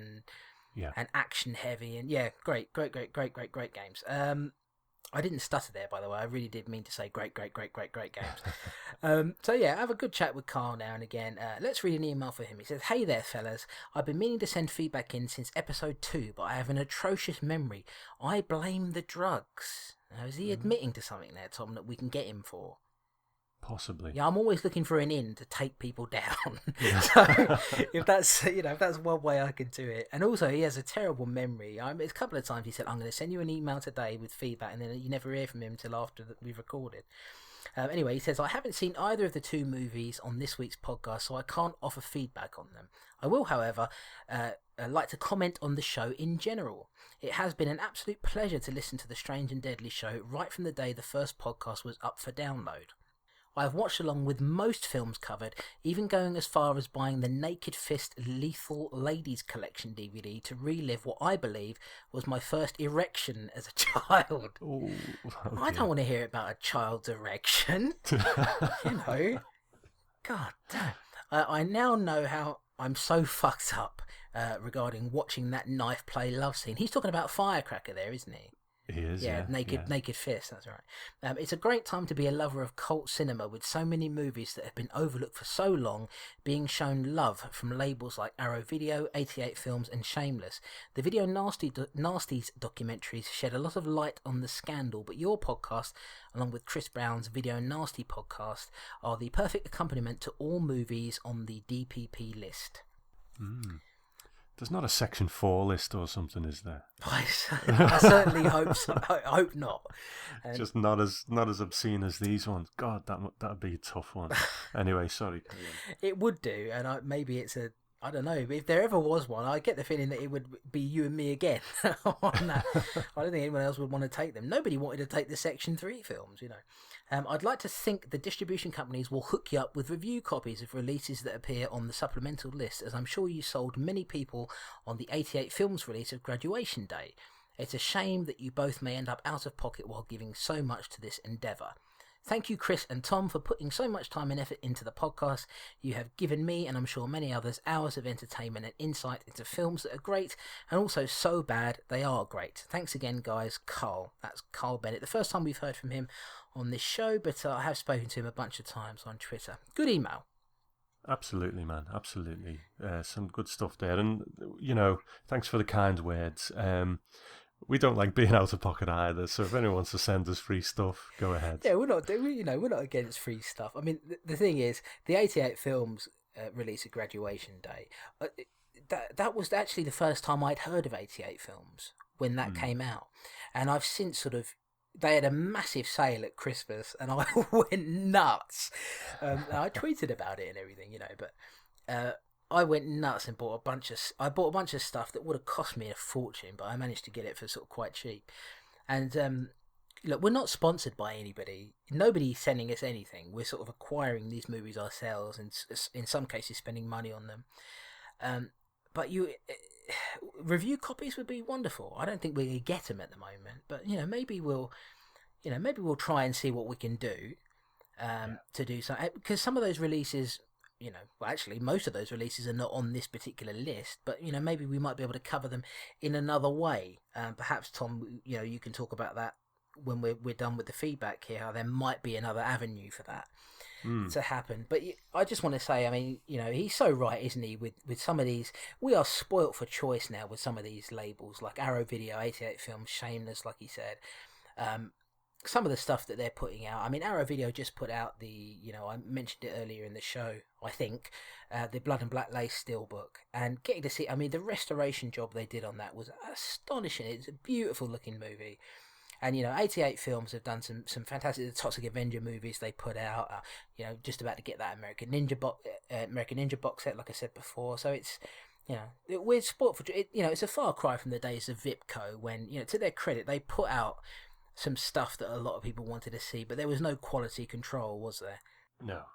We are in a bit of a golden age. It's funny, really. Some people see physical media dying, but these companies seem to be doing so well, so it's good. They do, and there's a history of it. In America they've had Blue Underground, which do fantastic work. Unfortunately, their Blu-rays are all region free. So, for example, I have the Bird with the Crystal Plumage Blu-ray from them, as opposed to the one from Arrow, because apparently the one from Arrow has a lot of problems. So yeah, it's a very interesting, the world we live in now. And of course there was Anchor Bay before. I remember one of the first DVDs I personally bought with my own money was Evil Dead in like 1998 or 99, uncut for the first time, on DVD, and it was an astonishing thing. So yes, we're sport for choice. Thank you very much, Carl, anyway, for your email and all the compliments and everything. It means a lot. So who we got next? Next up, we've got the man with the golden voice. It is, of course, Mr. Jim Moon. Greeting, gentlemen. Great to have you back on the air once again. I'm afraid I don't have anything on the two films you're covering now, as I had a bit of trouble getting hold of them. However, I do want to congratulate you on your epic Friday the 13th retrospective, and I'd like to share just a couple of brief thoughts about the series. Now, I saw a good many of these back in the day, and often out of a misplaced sense of completism. I mean, I enjoyed the first few, but grew increasingly weary as the series dragged on back in the day. Now, I know there've always been Jason fanboys and gore hounds who greeted every instalment with rapturous applause, but equally, a fact that's often not mentioned is that a lot of horror fans at the time were rolling their eyes going, "Oh, for fuck's sake, not another one. What's this one? The final chapter again? Honestly, yes? Oh, fuck off. Give it a rest." Because, let's be honest, after the first couple, the rest, well, I think they vanish into a strange black hole of just being Friday the 13th films. They become their own strange beast, a kind of splatstick comedy routine. It's very odd. And what's kind of very interesting, I think, is that while these films were looked down on by serious horror buffs at the time, with the passage of years, you tend to forgive the shameless exploitation and sequelization. And I know there's a good many people who'd far rather sit down and watch Jason Lives than actually watch the original. It's a funny kind of thing, because all too often in the age of the internet we hear a lot of carping about needless sequels, shoddy follow-ups, and the internet froths itself into a lather of hate and bile. But, I've learnt from the lessons of history, and I try and, keep calm about these things, because, I know films that are reviled and spat upon now, for example, say, Alien vs. Predator, probably in 20 years' time, they'll be looked on fondly. In the same way as that when I was growing up and reading a lot of books written in the 50s and 60s about horror movies, the authors had a real down on the Abbott and Costello meet Frankenstein sort of strand of movies, seeing it as an undignified last gasp of once proud monsters. However, once you get into the late 70s and into the 80s, you have a new generations of fans who aren't quite so precious about it, and they'll happily embrace the crap as well as the classics. Friday the 13th is certainly the modern-day equivalent of that. The films got dafter and sillier, and at the time were seen as shoddier, but now they're all pretty much loved, well, kind of pretty much equally in the main. With even movies such as New Beginning and Final Friday, often considered to be the low points in the cycle, having their own fans and people willing to speak up for their good points these days. Time, it seems, is a great leveller with movies, and certainly that's true for me and Friday the 13th, with many films that, when they came out back in the day, I rolled my eyes and thought, oh God, not another one. Generally now are films that have an alarming tendency to end up in the DVD player after I've had a few drinks. Mind you, all that being said, I can't imagine anyone looking too fondly, no matter how much they've had to drink or how many years have passed, on the last very shoddy Hellraiser sequel. I suppose perhaps the difference is that if you take a cheap bottle of supermarket plonk and keep it in a cellar and get it out in 10 years' time, you'll find it will have actually improved and become a better wine, whereas a cup of piss will always just be a cup of piss. So there he is, the man with the golden voice, Jim Moon, talking about a cup of piss, Tom. He's right, though, isn't he? A cup of piss is a cup of piss. Yeah, I wouldn't want one in my cupboard for years, like he says. No, but in terms of, the man speaks the truth. When he says something is something, it is something. That's true. And again, like Chris's feedback, he touches on the films, what he likes, but he's talking about a kind of, a bigger topic, if you like. And we're going to talk about that near the end a bit more. And he's talking about how perceptions of movies change over time. And we live in a time where the internet, there's so much rage out there, and Jim, like me, I think, takes a bit more of a relaxed approach. Why burst the blood vessel about some of this stuff? Yeah. It's just a waste of time. And, if you purge yourself of a lot of that kind of cynicism, you end up enjoying things a lot more. Which, it's the way I've been for a while now, because there is so much anger out there. But he's right, time is the only thing that can really tell what a classic is going to be, even if it's just a trash classic like a lot of the Friday the 13th movies. Yeah, well, that's what he was talking about, wasn't he? Mostly he didn't get a chance to see these movies, of course, I don't think many people did, because they're so obscure. But you see, I have a different view of cynicism in terms of the fact that I find cynicism now to be quite annoying, just because there are people who have never even seen something that will just be so sort of vehemently angry about it. Yeah. Having said that, it's also situational, and it goes from person to person. Some people have made a career out of sort of angry cynicism and using it for comedy. And it would be Jon Stewart, for example, in The Daily Show, and it would be hard for me to say that all cynicism and anger is a bad thing. For some people, it's really cathartic. Not everybody can be relaxed about it. Just to interject, I think the thing is, for me, you do have people like Mark Kermode and, like you say, Jon Stewart, who do it very well. But I think with the advent of the more amateur broadcasters, of which I count myself, I'm not saying I'm a pro, but I think people just, a lot of people seem to think that all they need to do to put content out there is to rant and be angry and have a lot of cynicism in what they're saying, without having the sharpness or the talent of a Jon Stewart or a Mark Kermode, or the clarity of delivery, the actual content in what they're saying. They're not just ranting for ranting's sake. And I think that's what I object to, because there's been a lot of people who just think, oh, right, well, Mark Kermode does it, so I'm just going to get up on my soapbox and start moaning about stuff. Yeah. Look at me. And there's a world of difference as far as I'm concerned. Yeah, not everybody can be Mark Kermode, it just is one of those things. And also, Yeah, I mean, I'm not going to say what it is, mainly because I can't remember the name of it, to be honest, but there was a podcast I listened to many years ago, back when I was doing the old Gore Boy shows, where there was a guy on there and he was just shouting, "Motherfucker, fuck," and that was his shtick. And it was awful. So, you've got to be a bit clever about it. Now, as far as what, I'm going to go too long on this, but as far as what Jim was saying about, die-hard horror fans rolling their eyes about the Friday the 13th films, everybody's different. Everybody's got different tastes. I'm the sort of person who maybe I wouldn't even say it out loud, but internally I'm thinking, get over yourself. For God's sake, if it's not to your taste, fine.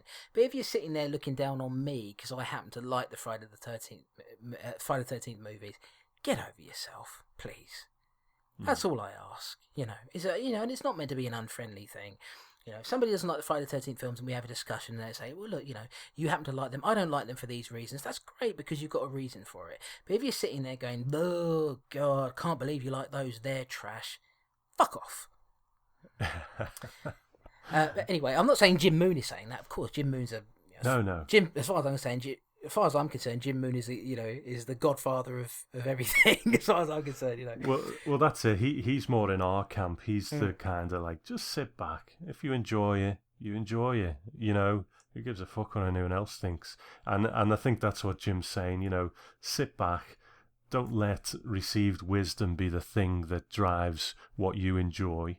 And sometimes things that you think are crap at one time, you grow older and you grow a bit more relaxed and you end up liking it. It's the way it goes. Yeah, and horror is a maligned genre by a lot of people. Don't be like them. Don't be like the people on the outside of it. Don't be inside and then be like the people on the outside of it who don't like it. Like what you like, dislike what you dislike, but don't look down on other people for it.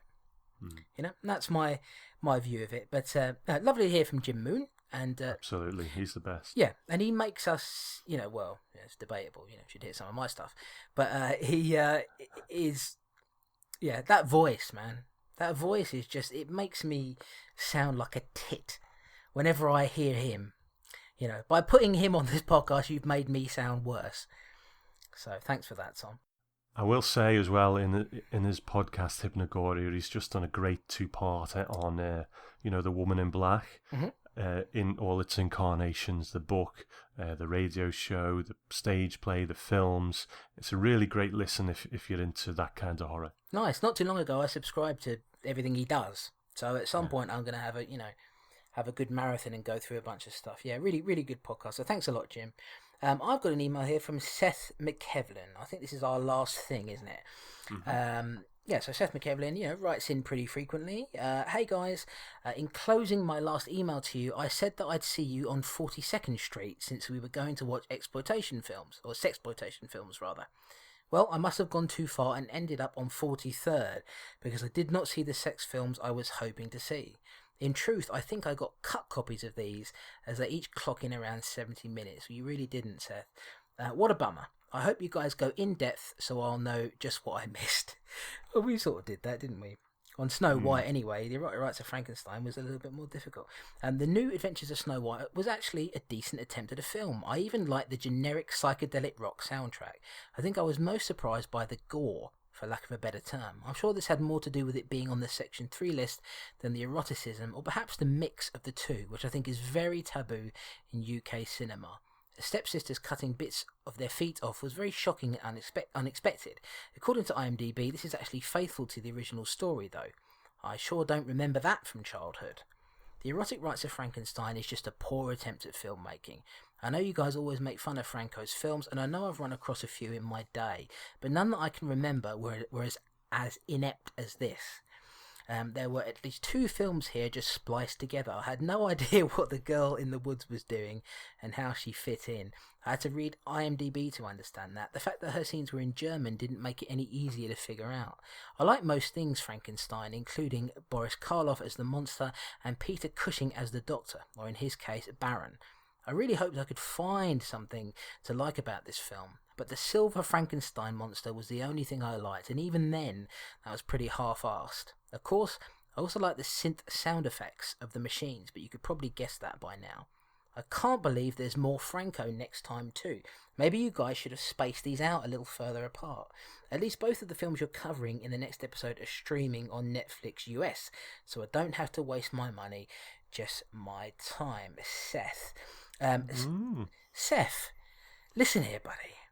I didn't bloody know, did I? The one of the films we're going to be covering on the next episode was a Jess Franco work. If I'd known that, you think I would have lined that up to be the next thing we did? My goodness, no. When Tom grouped all of these movies together and then I scheduled them. Believe me, I didn't have the time to look up all the directors of the ones that I didn't know about. Because if I'd known that Jess Franco was involved in one of the films we're going to cover on the next one, I probably wouldn't have included it or scheduled it that way. But it's just one of those things, so he's sort of kind of a similar opinion to ours, really, isn't it? Yeah, I think so. Pretty much on the same page. Yeah, more or less. It's we didn't actually mention, to be honest with you, I forgot, if I'm completely honest, that the Esmeralda scenes, which again, totally superfluous, were shot in German. Yeah, I don't really know what to say. It's you pretty much got it spot on, really, Seth. That's the way we feel about it. Now, it says an interesting thing at the end there, which is going to come into play in just a moment when we tell you about what's coming up on the next one. But both of those movies that we're going to cover are on Netflix in the USA. So if you do want to see those, you should be able to see them more easily than these ones. And Seth is, I don't know if I've told you this yet, Tom, but Seth is a musician himself. Well, I knew he played a bit of synth, yeah. Oh, you did? Yeah, we mentioned that, didn't we, before, actually, now that you mention it. And so, yeah, he sent me some stuff, and so we've got to have a listen to that and see if there's, because maybe we might be able to use him to get a theme for our feedback section. Yeah, a little sting for feedback, that would be good. That would be nice. So thank you very much, Seth. Always nice to hear from you. And that is the end of our feedback. And indeed, it is the end of the show. Now, we do have some information to tell you about. Tom, you've been busy in the hiatus period that we had between the last episode and this one. What have you been up to? Well, I have been busy. I've used that time constructively. I've had 3 Twilight Zone podcasts out, 4 if you count a review podcast that I did, which is pretty much unheard of because I'm usually like one a month if people are lucky. So I've done that, and there's going to be a new one coming out soon. I've also had 2 episodes out of a new show. It's more or less a monthly show called Gentleman's Grindhouse Radio. And I think I mentioned that on the infocast that we put out. But what that is it's an interview podcast. Now, the first one was an interview that I did with Joe Pilato from Day of the Dead.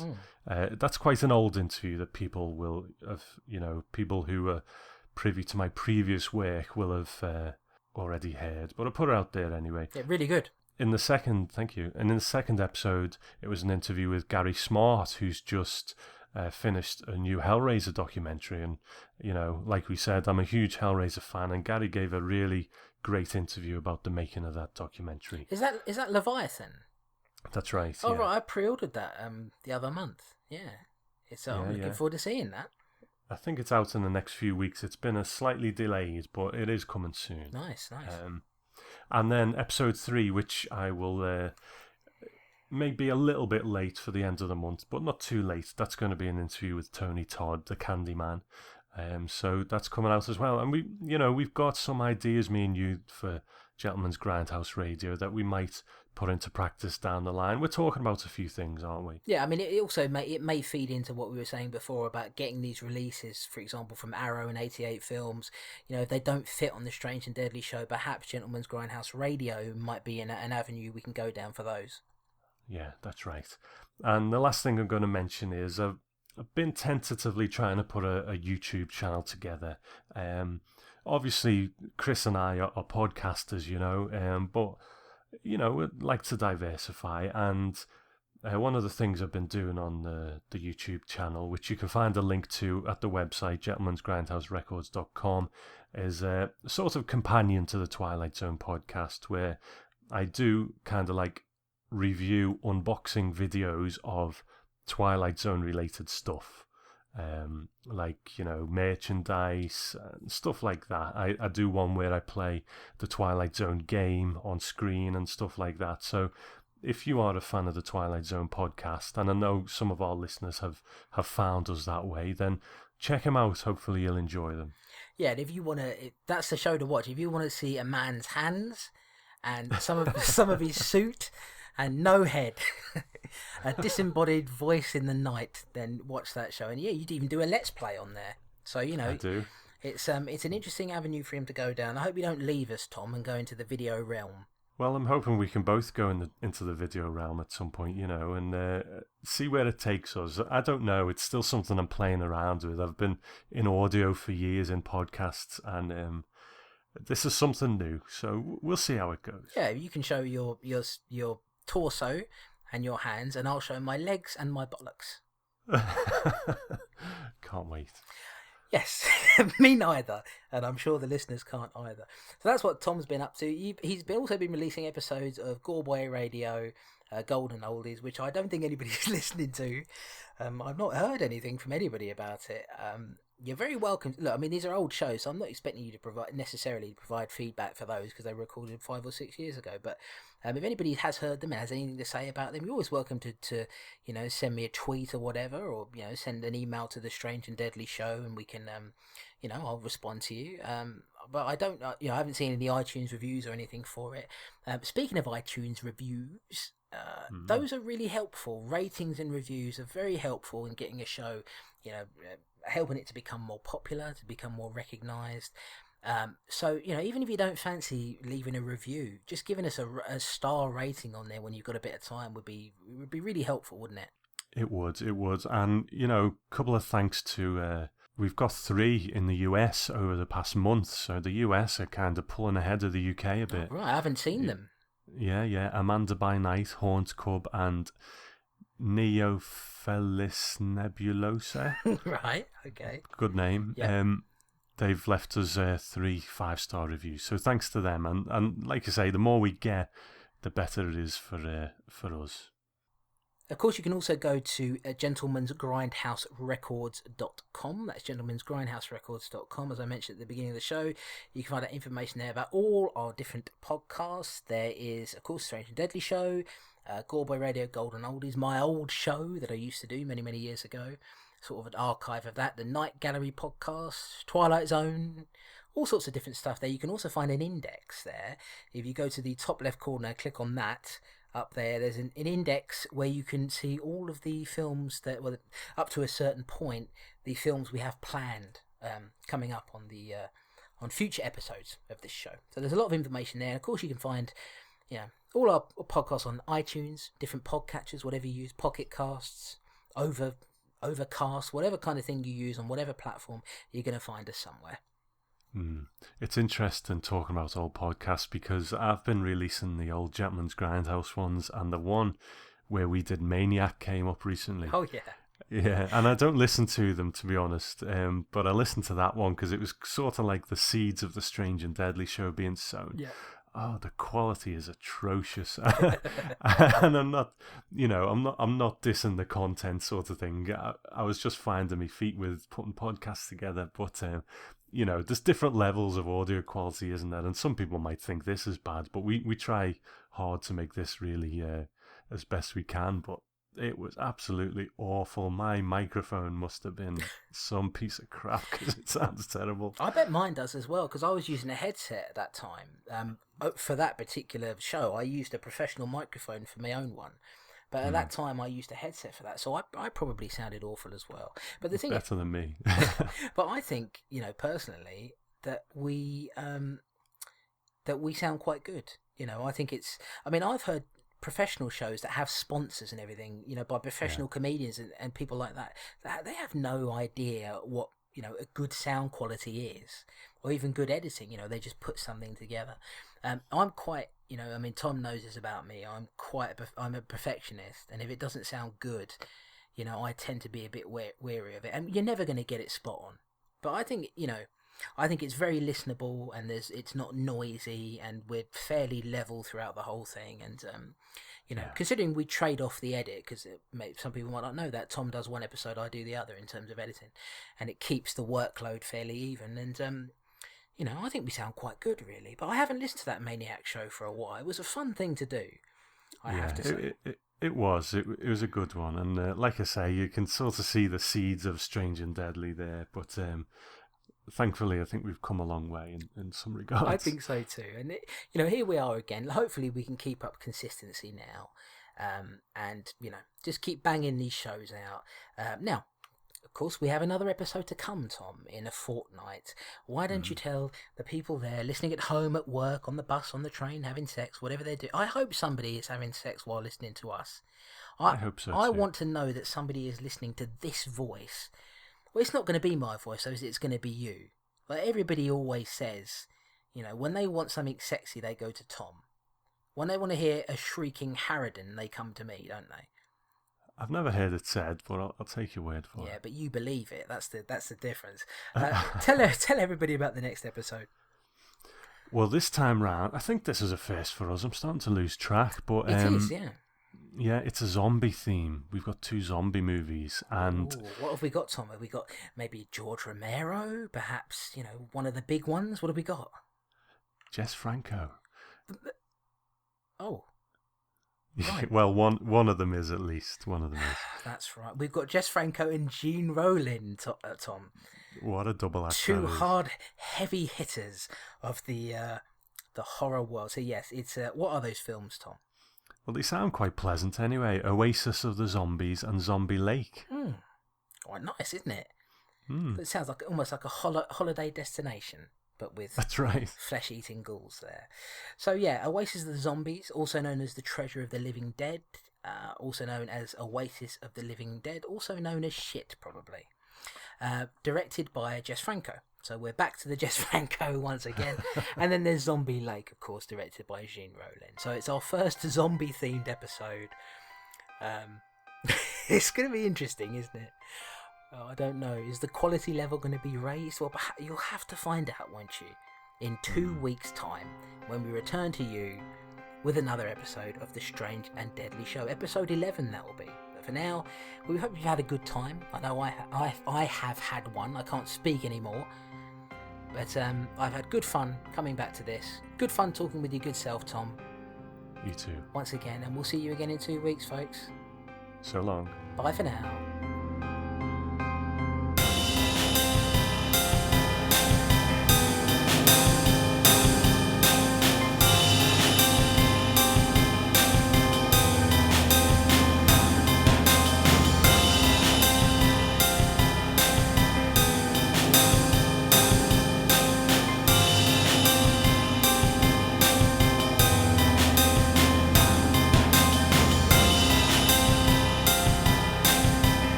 They proceed to bumble about and rather fortuitous... Fuck. They proceed to bumble... Oh, crap. What? Sorry, mate. It's actually... I got that, the Heinz bit. It's actually Hands and Hands. It's the same name. Twice. Oh, you having some beans at the time? I'm so sorry, mate. Next up, we've got the man with the golden voice. Oh. It is, of course, Mr. Jim Moon. The man with the... Oh, sorry. I was going to sing a song. So there he is, the man with the golden voice. I bet he's got a big dick. He certainly sounds like it. Anyway, you sound a bit speechless there, Tom. Were you not prepared for that? Yeah, I don't know what to say. Gentleman'sGrindhouseRecords.com. If you head over there, like I told you at the beginning of the show, you're going to find out information about this podcast, about all the other ones that are there. So it's not just this. There's Goldboy Radio Golden Oldies. There's the Twilight Zone podcast. There's Chris's podcast there, History of Horror, and his Video Nasties podcast as well. There's all sorts of different stuff there. History of Horror, isn't there? What did I say? You said History of Horror. That's what it is. Chris's podcast, History of Horror. No, that's not on there. Oh, it's not on there. No, that's his own website. Oh, is it? Okay, well, never. Fuck that then. The wherever you can find that, find that. But the Video Nasties one is on there, isn't it? No. Oh dear. At the Night Gallery podcast. Right, I don't know anything about Chris Brown. Have you even been to our website? I've never been there. I don't think about Gentleman'sGrindhouseRecords.com. I don't go there. Anyway, you can go there and find stuff.